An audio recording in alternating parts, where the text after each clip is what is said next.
Bienvenue sur cette toute nouvelle série de vidéos. Le thème se nommera donc la Team Line-Up puisque ça concernera les équipes marquantes du passé. Alors les différentes parties bien sûr de ces vidéos, après une partie historique parce qu'il faut bien présenter l'équipe, il y aura une sélection de 8 coureurs, le meilleur coureur de cette équipe, le directeur sportif de cette formation, la tenue emblématique à retenir, la meilleure saison et enfin une course qui aura marqué l'histoire de cette équipe. Donc maintenant, place à la première équipe, la Molteni. L'équipe Molteni est une formation italienne puis belge à la fin de son existence qui a fréquenté les pelotons de 1958 à 1976. Le sponsor principal pendant ces 18 saisons dans le peloton est donc Molteni, un fabricant italien de charcuterie basé en Lombardie à Arcore. Cette équipe a marqué notamment le cyclisme dans toute son histoire puisqu'elle compte 663 victoires, surtout dans les années 70, avec des grands coureurs comme Eddy Merckx, Gianni Motta ou encore Marino Basso. Donc pour la sélection des 8 coureurs, tout d'abord Eddy Merckx, ensuite Gianni Motta, Michele Doncelli, Marino Basso et Hermann van Springel. Ces 5 coureurs étaient une certaine évidence. Ensuite, je place Joseph Bruyère. Lui, c'était un peu moins évident, mais ça reste évident. Et enfin, je conclus par 2 équipiers valeureux, Joseph Struit et Martin van den Bosch, un des principaux lieutenants de Eddy Merckx. Bien sûr, le leader de cette équipe, le coureur le plus marquant de la formation Molteni est bien sûr le cannibale Eddy Merckx. Son palmarès au total est éloquent, il n'y a pas mieux au niveau de l'histoire du cyclisme.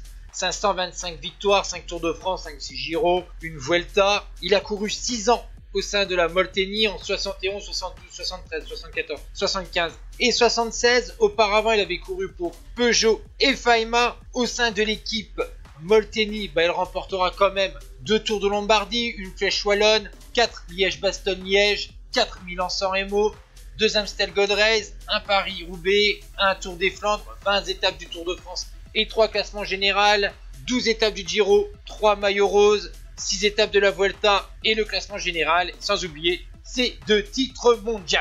Pour le directeur sportif historique de la Molteni, il est évident, c'est facile, c'est Giorgio Albani, le coureur italien des années 50 qui a couru au sein de la formation Molteni en 1959. Il a commencé sa carrière comme directeur sportif chez Filco.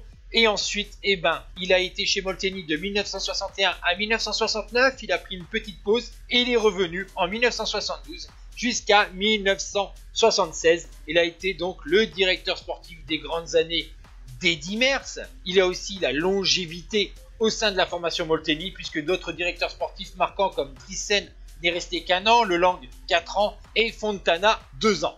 Bon pour le maillot légendaire ça va être facile puisque cette équipe n'a pas vraiment changé au niveau de sa structure de maillot avec le haut des manches noires, la bande noire avec marqué en blanc Molteni et en dessous Arcore. Quand il y a eu Campagnolo c'était marqué Campagnolo en dessous, mais j'ai décidé de prendre bien sûr le Molteni Arcore qui a été le maillot pendant les 15 des 16 années de cette équipe italienne. Bon, je vais pas être méchant avec les années Motta etc, mais clairement les années phares de l'équipe Molteni c'était avec Eddy Merckx. Avec Eddy Merckx il y a eu de nombreuses années fructueuses entre 1971 et 75 notamment, mais je vais garder pour moi, après vous mettrez en commentaire votre avis. Pour moi c'est 1974 puisque l'année a très mal commencé avec une pneumonie virale qui l'a privé de Milan-San Remo. Il va connaître entre guillemets un printemps désastreux, Eddy Merckx seulement 4e du Tour des Flandres, 2e de Gand-Wevelgem et battu par De Vlaeminck sur Paris-Roubaix. Pour se reposer, il va manquer la Flèche Wallonne et Liège-Bastogne-Liège. Mais après, Eddy Merckx va redevenir, même s'il n'a pas perdu ce côté incroyable, il va revenir le cannibale incroyable puisqu'il va remporter le classement général du Tour d'Italie avec 2 succès d'étape, le Tour de France avec le classement du combiné et de la combativité avec la victoire sur le prologue, sur la 7e, la 9e, la 10e, la 15e, la 19e, la 21e et la 22e étape du Tour de France. Il a gagné le Tour de Suisse ainsi que 3 étapes.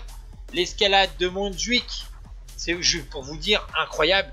Et n'oublions pas le point d'orgue de la fin de cet été, le titre de champion du monde à Montréal en 1974 en battant au sprint Raymond Poulidor. Enfin, on va se concentrer sur la course historique de la Molteni. Là aussi, il y a énormément de courses entre les Giro d'Italia, la Vuelta, le Tour de France et les monuments. Et ben, on va se concentrer sur la grande boucle 1972, puisque Eddy Merckx va bien sûr s'imposer au classement général, mais il va dominer la course, puisque son second est à plus de 10 minutes. Il s'agissait de Felice Gimondi. Poulidor est troisième à plus de 11 minutes. Eddy Merckx a remporté notamment 6 victoires d'étape. Un de ses équipiers, Huysmans, a décroché un bouquet et un autre équipier, Bruyère, en a décroché un autre.